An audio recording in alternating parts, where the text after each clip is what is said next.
Ito ang GMA Regional TV News. Patay ang 5 pulis matapos tambangan ng kanilang police mobile sa Sharifaguac, Maguindanao del Sur. Base sa investigasyon ng pulisya, pabalik na mula sa pagpapatrolya ang mga membro ng 2nd Provincial Mobile Force Company nang tambangan sila sa Barangay Mother Poblacion nitong Sabado ng gabi. Ayon sa isa sa mga nakaligtas, nagkaroon ng pagsabog at kasunod nito'y pinagbabaril na sila ng armadong grupo. Dead on arrival sa ospital ang 5 biktima habang sugatan ang 3 nilang kasama. Ipinag-utos na ni PNP Chief Police General Jose Melencio Nartates ang agresibong paghahanap sa mga nasa likod ng pananambang.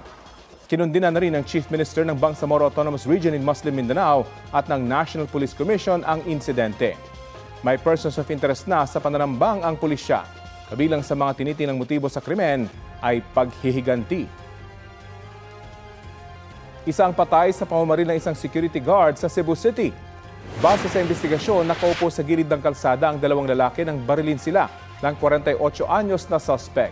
Patay ang isa sa mga biktima habang sugatan ang isa pa. Nahuli kalaunan ng lalaking namaril at nabawi sa kanya ang service firearm na ginamit umano sa krimen. Ayon sa pulisya, lagi umunong binubuli ng 2 biktima ang suspect. Walang pahayag ang namaril.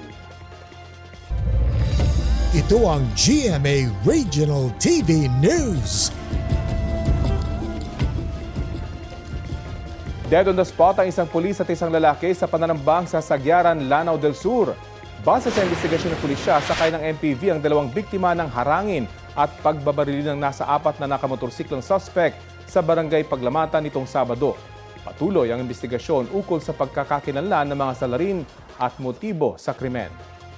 Sa ngayon, naglatag na ang pulisya ng checkpoints at nakipag-ugnayan na sa kalapit na lungsod para hindi makalayo ang mga suspect. Isa ang kritikal habang sugatan ng isa pa matapos mahulog sa bangin sa Conair Apayao ang sinasakyan nilang van.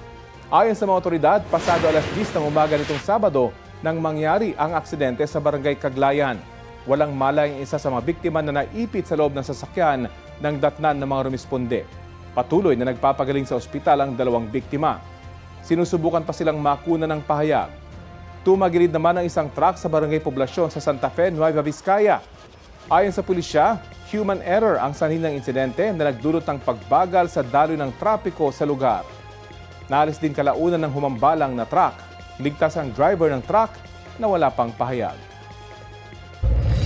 Ito ang GMA Regional TV News. Nasa batang mahigit 100,000 pisong halaga ng hinihinalang shabu sa isa umanong drug den sa Subic, Zambales. Huli sa operasyon ng Philippine Drug Enforcement Agency Region 3 ang 3 lalaki sa Barangay Calapakwan. Bukod sa 20 gramo ng iligal na droga, na-recover din sa kanila ang iba't ibang drug paraphernalia at buy-bust money. Nahaharap ang mga suspect sa reklamong paglabag sa Comprehensive Dangerous Drugs Act. Wala silang pahayag.